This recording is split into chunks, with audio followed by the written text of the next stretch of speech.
They were called unstoppable, warriors who rode like thunder and conquered half the world. From China to Europe, no army could stand against the Mongols. But then, something happened that no one expected. The same Europe that once trembled in fear learned how to fight back. Faith turned into fire, fear into courage, and the impossible became history.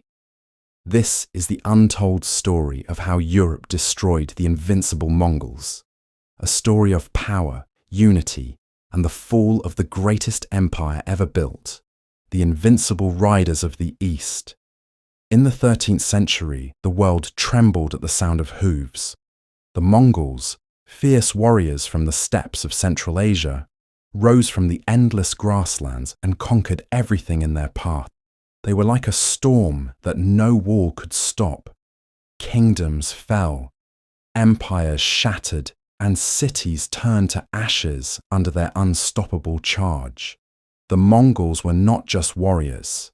They were a force of nature. Under the leadership of Genghis Khan, they built the largest land empire in human history, stretching from China to Eastern Europe. Their arrows were fast, their horses tireless, and their strategies unmatched. No army could stand against them.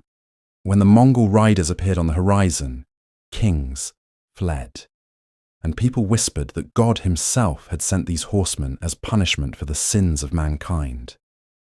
But even the mightiest storm begins to fade. And so began the story of how Europe, through faith, fire, and fate, stopped the unstoppable. The fear spreads across Europe. By the early 1240-50s, the Mongols had already destroyed everything in their path, from the cities of Russia to the plains of Hungary. In 1241, at the Battle of Liegnitz in Poland, the Mongols crushed a combined European army within hours. The people of Europe had never seen such warfare. Arrows raining from the sky, horses moving like waves, and soldiers dying before they could even raise their swords. After Liegnitz, nothing stood between the Mongols and the heart of Europe. The next target was Vienna, and then, perhaps, Rome itself. The Pope prayed. Kings trembled. It seemed the world would soon kneel before the Khans. But then, the storm stopped. Without warning, the Mongols turned back and began retreating eastward. Europe was left in stunned silence. No one knew why the greatest army on earth suddenly disappeared. The death that changed everything. The reason was simple. The great Khan had died. Far away in Mongolia, Ugra Khan, the son of Genghis Khan, had passed away. A Mongol law demanded that all princes and generals return to their homeland to elect a new supreme ruler. So the Mongols left Europe, not because they were defeated, but because duty called them home. It was Europe's first breath of relief. The knights, the kings, and the people called it a miracle, a sign that heaven itself had protected them. But deep down, the Mongols planned to return, and Europe knew the storm was not over. A changing world. In the years that followed, the Mongols remained powerful. They built cities, traded with merchants, and ruled vast territories stretching from Persia to China. But something inside their empire began to crack. The unity that Genghis Khan had forged started to fade. His grandsons fought among themselves for power. The once mighty empire was now divided into 4 parts: the Golden Horde in Russia, the Ilkhanate in Persia, the Chagatai Khanate in Central Asia, and the Yuan dynasty in China. Each Khanate became its own kingdom, each ruler dreaming of being the next Genghis Khan. While the Mongols were divided, Europe was awakening. New weapons, new fortresses, and new ideas began to rise from the ashes of fear. Europe learned from the Mongols, their tactics, their speed, even their strategies, and started preparing for the next invasion. The rise of resistance. By the late 13th century, European armies were no longer the same. They built stronger castles, learned to fight on horseback, and improved their bows and armor. But most importantly, they learned unity. The fear of the Mongols had forced rival kingdoms like Poland, Hungary, and the Holy Roman Empire to stand together. Religion also played its role. The Church declared that defending Christendom from the Tatar invaders was a holy duty. Knights from across the continent began training, praying, and preparing for the day when the Mongols would return. And return they did. The Mongols strike back. In the late 1200s, the Mongols sent a new army under Genghis Khan and Talabuga to invade Europe once again. Their goal, to punish Hungary and Poland for resisting Mongol rule. But this time, Europe was ready. The Hungarians had rebuilt their fortresses with stone instead of wood. The knights fought with discipline and used the terrain to their advantage. The Mongols, used to the open plains, struggled against Europe's forests, rivers, and fortified towns. For the first time, the Mongols met resistance they could not easily crush. Their horses tired, their supplies ran short, and their enemies refused to run. Genghis Khan retreated. The invincible army of old was no longer unstoppable. If you enjoyed the story, don't forget to like, comment, and share. Subscribe now to get more true and inspiring stories right on time. The end of fear begins. From that moment, the myth of Mongol invincibility began to break. Europe realized that the Mongols could bleed and could lose.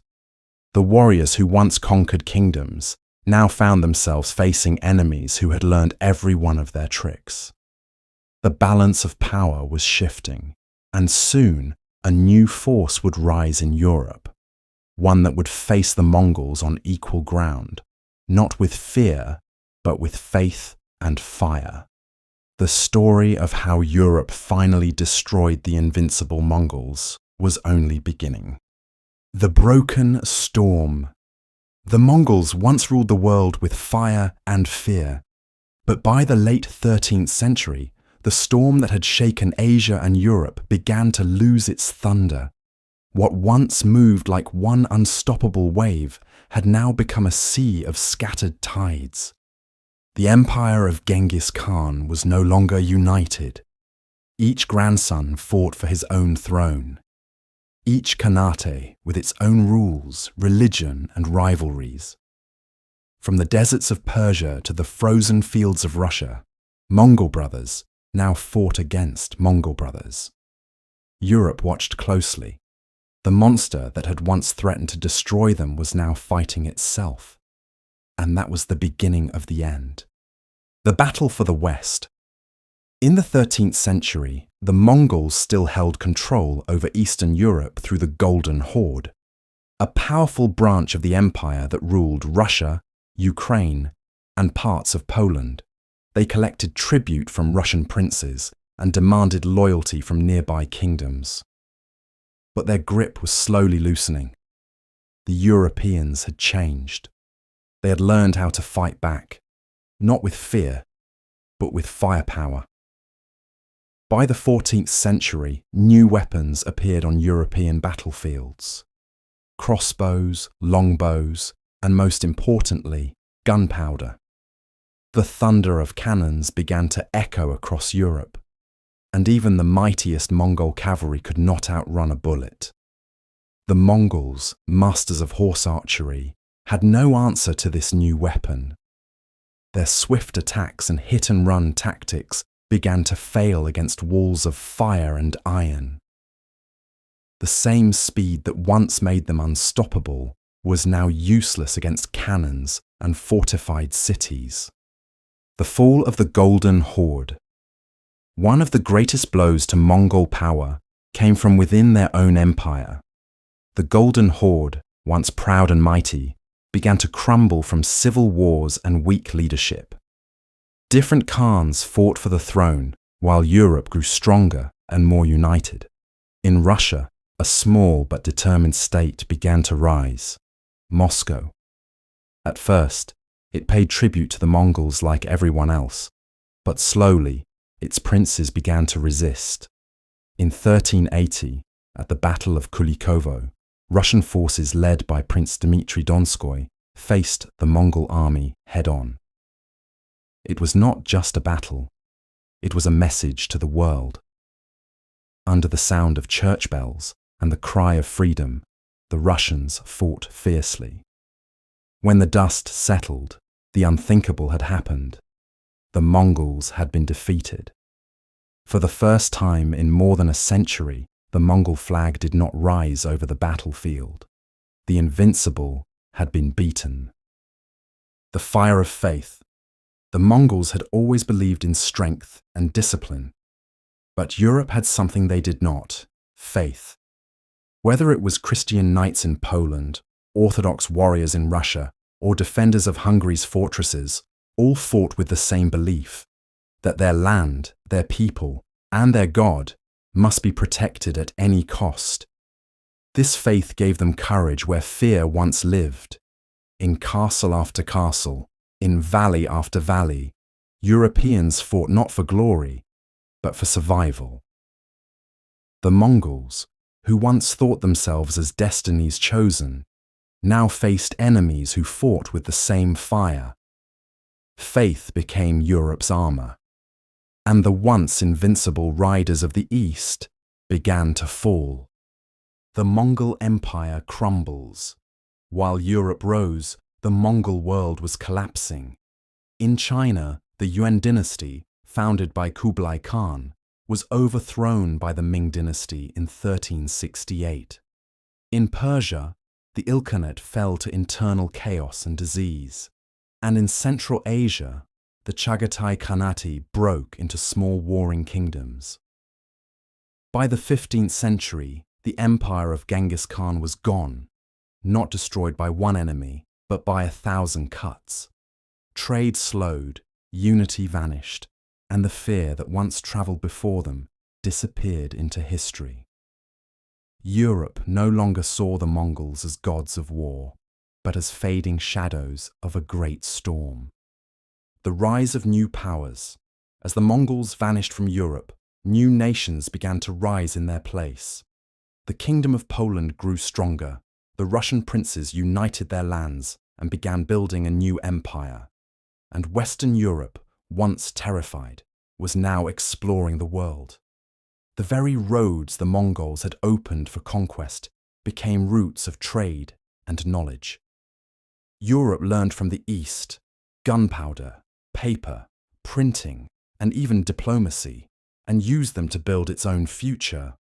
The Mongol threat had once brought Europe to its knees, but that same fear had forced it to grow stronger than ever before. The final defeat. In the 15th century, the last Mongol armies still rode under the banner of the Golden Horde, but they were no longer an empire, just fragments of one. In 1480, a moment came that changed history forever. At the Ugra River, the forces of Ivan III of Moscow stood face to face with the Mongols.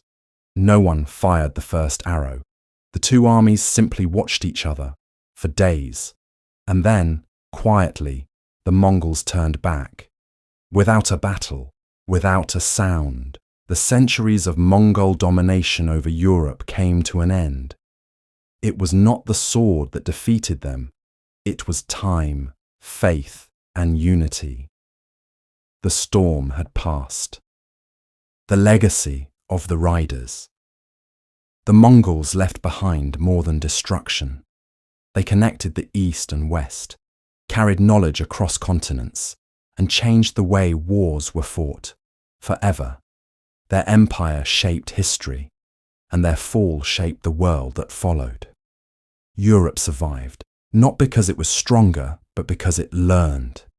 It learned from defeat, from fear, and from the courage to stand together. And so, the answer to the question, how did Europeans destroy the invincible Mongols, is not through strength alone, but through time, unity, and the unbreakable will to live free. The end of the Invincible. The wind that once carried Mongol war cries now whispers only through the empty plains of history. Their empires are gone, their horses silent.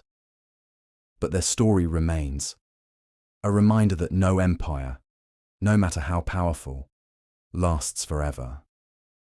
Because history is not written by the strongest. It is written by those who endure. Thank you for watching.